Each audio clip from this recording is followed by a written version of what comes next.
pressure from above and pressure from below. They have no idea that they're playing into the hands of the establishment they claim to hate. The radicals think they're fighting the forces of the super-rich, like Rockefeller and Ford, and don't realize that it is precisely such forces which are behind their own revolution, financing it and using it for their own purposes. When Stokely Carmichael was head of the militant revolutionary group known as SNCC, he was invited to speak at the University of Chicago. Jerry Kirk, then still a Black Panther, was among those who attended, and here is how he described Carmichael's appearance.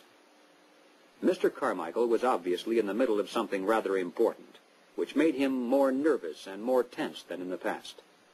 He started speaking of things which he said he could not have said before, because his research was not finished. He spoke of the false consciousness of many blacks who believed the Jews were the instrument of oppression of blacks. And he made note of the fact that even though many Jewish people, for example in New York, own quite a bit of land, one must understand that the overwhelming percentages of mortgages in Harlem was owned not by Jewish people, but by Morgan Guaranty Trust, the Morgan family, and Chase Manhattan Bank, the Rockefellers. He repeated the line from the song he liked so well. "Something is happening here, but you don't know quite what it is, do you, Mr. Jones?" What he was getting at was that the Jews were simply one strata of society who are themselves being oppressed by people who were much richer and much more powerful. In the agencies of this power, he cited banks, the chief among which were Morgan Guaranty Trust and Chase Manhattan, and the foundations connected with these monoliths. It was not long after this that Stokely Carmichael mysteriously was ousted from both SNCC and the Black Panthers. Apparently, he had learned too much. More and more young radicals are beginning to wake up to the fact that their entire lives have been carefully programmed by the very people who are their hate symbols. They're beginning to realize that their so-called anti-establishment outlook actually is the calculated product of the establishment press, the establishment communications media, the establishment entertainment industry, the establishment schools. Rich men's corporations publish and popularize revolutionary books and songs. Through advertising, rich men's businesses subsidize revolutionary magazines. Rich men's tax-exempt foundations pour millions of dollars into left-wing organizations. The federal establishment in Washington, through agencies like the OEO, provide weekly paychecks to thousands of hardcore revolutionaries. And so we return again to the basic question, why? Why does the establishment publicly condemn but privately support the anti-establishment movement?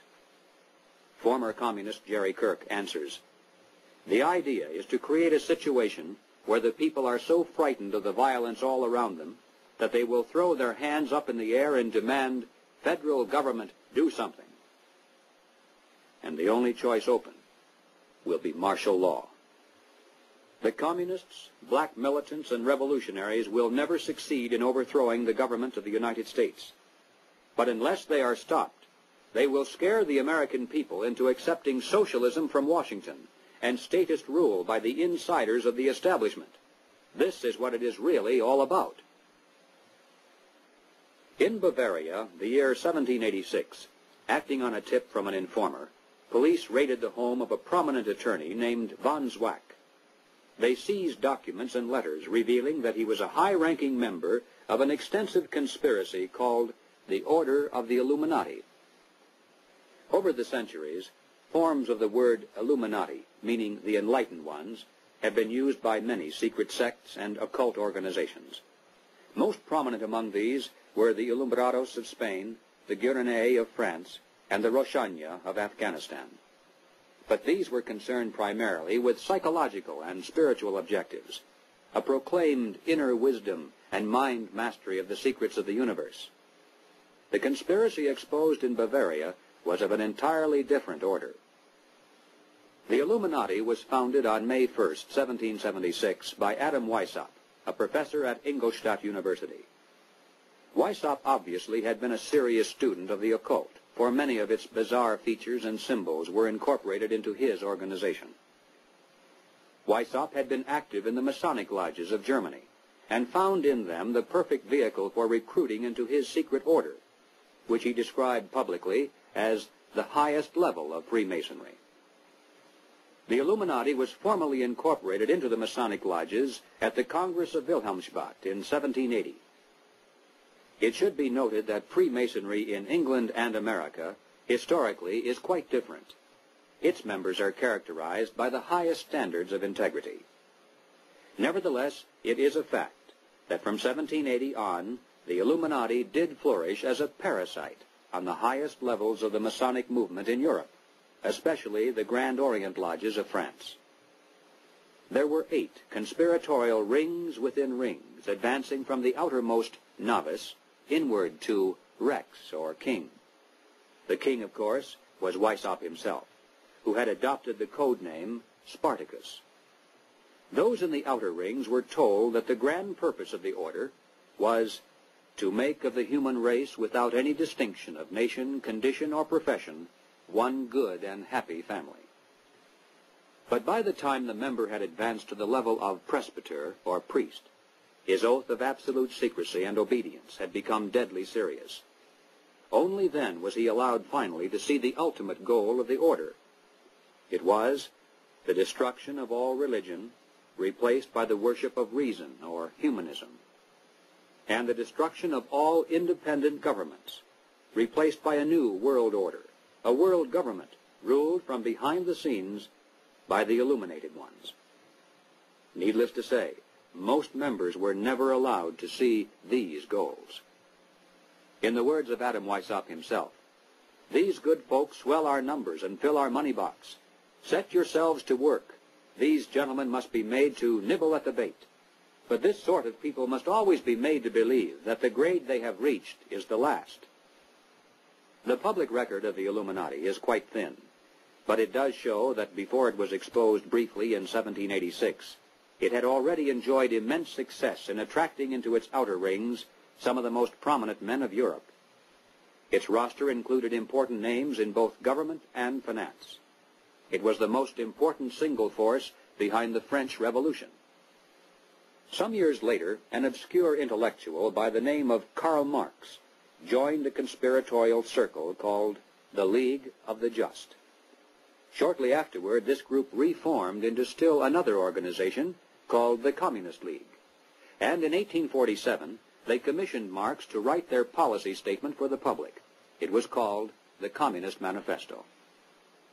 On the surface, the manifesto appealed to the workers of the world to arise against their capitalist exploiters. But it should be noted that the project was supervised by Frederick Engels, a capitalist of substantial wealth. Marx himself was so unimportant that his name didn't even appear on the manifesto for the first 20 years after its publication.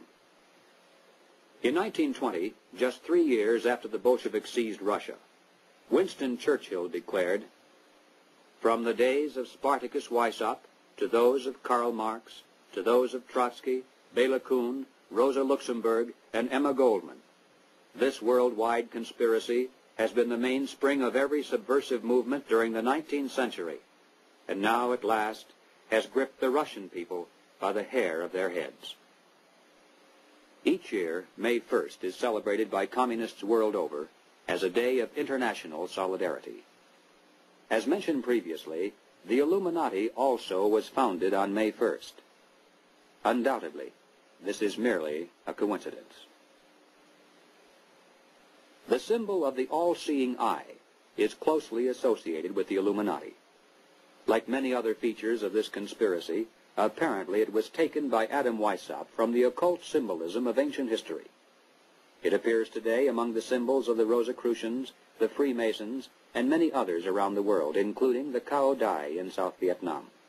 Undoubtedly, it is merely a coincidence that the all-seeing eye now appears on the alternate side of the Great Seal of the federal government, and also on the $1 notes of the Federal Reserve System.